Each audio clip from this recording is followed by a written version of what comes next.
Hello, I hope that this video get to academic staff union of universities as you and also National University Commission. I'm doing this video because I know the situation at I know that the Nigerian society don't accept online degree program, especially if it's a first degree with the master program. So I'm a student of Brigham Young University, Idaho, and I want to give you a sneak peek into what we go through as students of the university. Then you know whether to you want to accredit that university or not. Now, as an online degree student, I have 2 days a week. I have deadline assignment twice a week, on Wednesdays and on Saturdays. I have materials that I need to read, study, and do a quiz. Submit an assignment by Wednesday. Otherwise, if it gets to the following day, I'm penalized for late submission. And I have assignment due on Saturday midnight. If it gets to Sunday morning, then I will be penalized for late submission. So that keeps me on my toes. Before the deadline, I make sure that I do my assignment and I submit my assignments on time. Depending on the course you're doing, like this semester, I did just 6 credits, 2 courses. Okay, teaching family life education and business writing. And each of these courses, I have series of things to read and prepare. Some courses require to write exam once a week. Some require to write exam twice in the semester. But each of these exams too are prototype exam. This is an exam that you sit on the camera like this. You don't turn to your left, you don't turn to your right. Once you blink, turn to your left, to your right, or look up or look down, or say a word, or even a sound, a human sound is heard, or any sound is heard at all, the system disconnects you. The instructor goes in to review your exam, right, and then grades you. So if it is proven that you cheated because by the time you move your face to another place, assume that you're looking at a screen or a test somewhere. By the time you look up like that. So this is an exam that you sit stiff neck on the screen. If you're solving maths, you're doing it there. If you're checking the boxes, you're doing it there. If you're typing, you're just strictly looking at the camera. So even when network disconnects and then you chat them up on live chat, they get you connected back again. And once it disconnects you, you don't have access to the material. So there's nothing like you're going back to go and look for the thing. But then they connect you back, you have an answer to them. Yes, the exam is timed.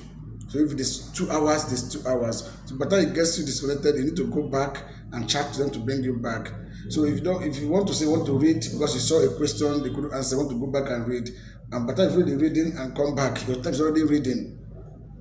So if you wait 30 minutes, by the time you come back, it's already 30 minutes gone. So this is something that we know and what we prepare, because we know that the university does not tolerate malpractice. Right? So this is a program that as you turn in that assignment on those 2 days, Wednesdays and Saturdays, at the moment you turn the assignment, you're having your plagiarism test at the spot. It's called turn it in at the spot. If you use AI, it detects AI. And the policy is that once you turn the assignment as AI, the school will discipline you, the assignment will not be graded. So we'll make sure that the assignment that is turned in on those 2 days, both the exam, are not people's work. It's just so serious that even I can't even turn in my previous semester assignment into the current assignment. So if for last semester I did something similar, like professional writing and business writing, and somehow they are similar, I can't lift what I submitted last semester into semester, because the test will show that this is not my original work. So how can you compare that with a student who goes who writes exam a test and submit? I doesn't even know the outcome of it. Lecturer decide what he does with it. This is a university that every student knows the rubrics for every assignment you turn in. You know the rubrics. The rubrics has to do with the standard, the requirement that you need to meet to have a particular grade. So if that assignment it says that if the assignment your writing is without any grammatical error, it is 5 points. If it has one distracting or grammatical error, it is 4 points. If it has multiple grammatical errors, it is 0. you're seeing it. At the beginning of this semester, I started with an A grade, and then as I progressed, I dropped to 100 to 97, and then to 70 something, and then that was a C. 70 was a C, and then from there again, I improved my assignment and every other thing. So I watched my grade go up again, back to 92, which I'm ending with, right, for the two courses. So you can monitor your grade. You'll see the rubrics. You know, if you fail a particular test, if you score low in a particular test, maybe 9/10 or 8/10, you know why your grader, the instructor, provides you a feedback why that was done, and then you have a chance to redo that assignment again and still do better in your grade. So how is it possible to go through these rigors, this intensive learning, and you come out and say you cannot accredit such institution, or that child cannot have a job in the country? Well, let's talk about the learning model of Brigham University, BYU. The model is that the first model is prepare. You have prepare, you have teach one another, and then you have ponder and prove. In prepare, you're given materials to study in order to meet up with the assignment. And then to teach one another, you're put into WhatsApp groups or video conferencing groups where you study together as a study group, right? Sometimes that study group you come up with a joint assignment or individual assignment. And then you have ponder and prove. You are required to go to social media or create a group and teach these persons what you are learning in this your very course. So you learn, you study with others, you create a group where you teach them this thing, and then submit an evidence. So that it's a PowerPoint presentation, so it's a video recording of you teaching others what you are learning in your current degree program. So by the time you finish the 3-4 years, you've already built 2 years or 3 years experience in that field. I'll give you an example. One of I just said, because I'm doing this time, one of which is teaching family life education. I was asked to look out for an audience.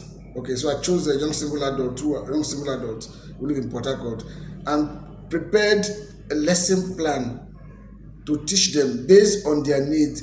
I needed to identify the audience, identify their need, and then come up with a lesson plan that will meet their need. Submitted the lesson plan to my instructor. She went through it and graded that lesson plan. It was a back and forth thing. I did it. She gave me the rubrics. She sent it back, and then until it was perfect. And I had to create a Google link, a Google form, and also I was taught how to create a website using Google Site, so that my audience can go into that site, log in, and fill the form and notice. So having this kind of experience, knowing how to create Google form because I'm learning a particular course, and having this kind of practical experience in the program, and at the end of it, they say you prefer if you had been an in-person program. So please, this we really need your help, NUC and the ASU. BYU is a different institution altogether. I'm not doing this video for them. This is just, I'm a student, so I'm concerned. I also know that many of my friends who are doing this program are also concerned. It is not just an assignment place. We don't just go and do assignment. This is an intensive program. It is not possible to graduate from BYU Idaho with their learning model and come out not be able to represent or to perform excellently in that field. I don't want to do a comparison between an online degree student and an in-person. I'm also a graduate of Nigerian University. BYU is just something I'm doing. This is a course. I just love the degree I'm pursuing in BYU, which is Family and Human Services. So please consider accrediting this institution. It is affordable, it is standard, and it's just the best we have. So make it easy for Nigerians who want to have quality education at an affordable price. Thank you.